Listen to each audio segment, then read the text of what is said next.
Sir आज काही महत्वाचे पक्षप्रवेश होणार आहेत. नेमका कुणाला झटका देण्यात येणार आहे आणि दुसरी महत्वाची गोष्ट की यापुढेही असे धक्के मिळणार आहेत का?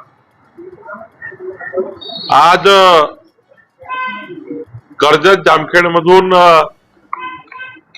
रोहित पवारांचे अत्यंत विश्वासू हजारो कार्यकर्ते भारतीय जनता पक्षात पक्षप्रवेश करतायत आणि एक मोठं खिंडार शरद पवार आणि रोहित पवारांच्या गटाला बसणार आहे. आणि मला वाटतं जे काही पक्षप्रवेश आज होणार आहेत कर्जत जामखेडमध्ये, नगर जिल्ह्यामध्ये 100% कर्जत जामखेड आम्ही जिंकू अशी स्थिती आज राष्ट्रवादी शरद पवार गटाची होणार आहे. आम्ही जिंकू. राष्ट्रवादी शरद पवार गट तिथे हारणार आहे. सर आज दुपारी एक महत्वाची बैठकही पार पडत आहे. नेमकं बैठकीचं स्वरूप कसं असेल? आज भाजपाच्या राज्य निवडणूक संचालन समितीची बैठक आहे. राज्याचे आमचे संयोजक रावसाहेब दानवेजी आहेत आणि या बैठकीमधून महायुतीचा समन्वय आणि राज्यातलं संपूर्ण विधानसभेमध्ये आम्ही एकनाथजी, अजितदादा आणि आमची या तीनही पक्षाची समन्वय समिती आज होणार आहे. महायुतीची समन्वय समिती, विधानसभा निहाय समन्वय समिती आम्ही करतोय आणि त्यामधनं महायुतीचं कोऑर्डिनेशन करून महायुतीमध्ये एक एक कार्यकर्ता जोपासला जाणार आहे. कुठे आमच्यामध्ये गटबाजी होणार नाही, आमच्यामध्ये समन्वय राहील याकरता 288 समन्वय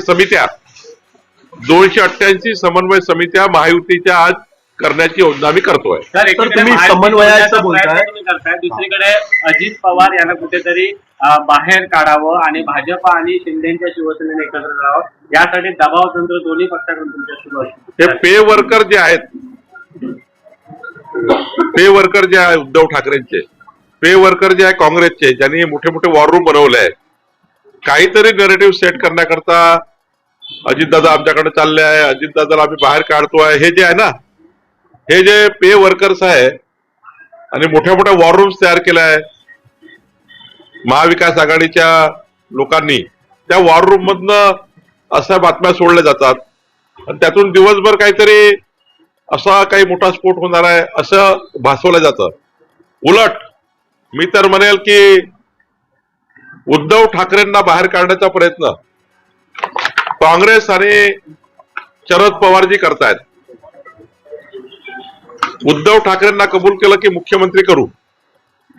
आता उद्धव ठाकरेंना साथ देत नाहीये. दिल्लीमध्ये 2 दिवस बसवून ठेवलं, ते कटोरा घेऊन फिरत होते उद्धव ठाकरेजी, मुख्यमंत्री द्या, कटोरा खाली घेऊन आले आणि 2-4 सभेमध्ये त्यांचे प्रवक्ते मुख्यमंत्री पद उद्धव ठाकरे सारखा दुसरा मुख्यमंत्री होऊ शकत नाही, या महाराष्ट्राला उद्धव ठाकरेची गरज, पण बाकीचे लोक पाहायला तयार नाही. आणि त्यामुळं उलट महाविकास आघाडीमध्ये उद्धव ठाकरेंना बाहेर काढण्याच्या मोठी चर्चा विदर्भात आहे. नागपूरमध्ये तर उद्धव ठाकरेला कोणती जागा द्यायला तयार नाही. काल काँग्रेसने 12 जागा सांगून टाकल्या. म्हणजे नागपूरच्या उपराजधानीमध्ये उद्धव ठाकरेला एकही जागा मिळणार नाहीये. याचा अर्थ काय? उद्धव ठाकरेला कमीत कमी मागच्या वेळी आम्ही 3 जागा दिल्या होत्या युतीमध्ये, आता उद्धव ठाकरेकडे जागा नाही. काल काँग्रेसने डिक्लेअर करून टाकलं की आम्हीच लढणार 12 सीट नागपूरच्या. त्यामुळे उद्धव ठाकरेंना खाली करण्याचं काम हे महाविकास आघाडी करता असं मला दिसत आहे.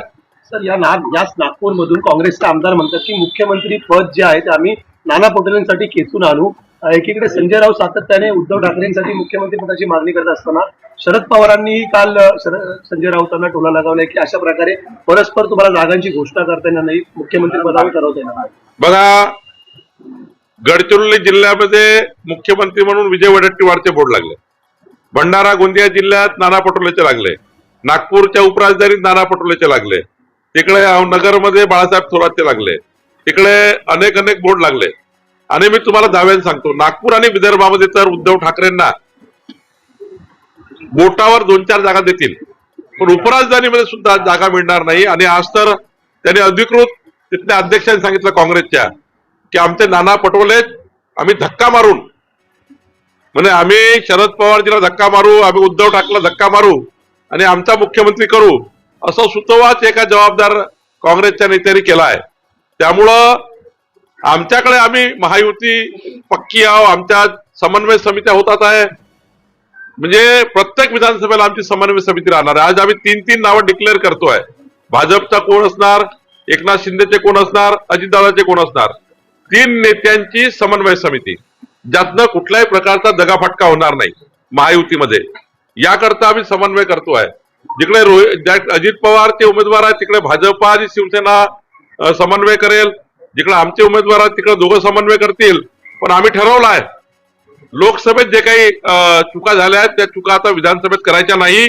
एक संघ एक दिलान लढायचं आणि 14 कोटी जनतेकरता डबल इंजिन सरकार, केंद्रातलं एक इंजिन, महाराष्ट्रातलं एक इंजिन, डबल इंजिन सरकार केंद्रातल्या राज्यातल्या योजना करता आणि महाराष्ट्राच्या जनतेकरता करायचं, आणायचंच, असा आमचा महायुतीचा समन्वय आहे आणि त्याच्याकरता आजची बैठक आहे. शरद पवारांनी मराठा आरक्षणासाठी जे भरत जरांगे उपोषणाला बसले त्यांचं आंदोलन योग्य असल्याचं म्हटलेलं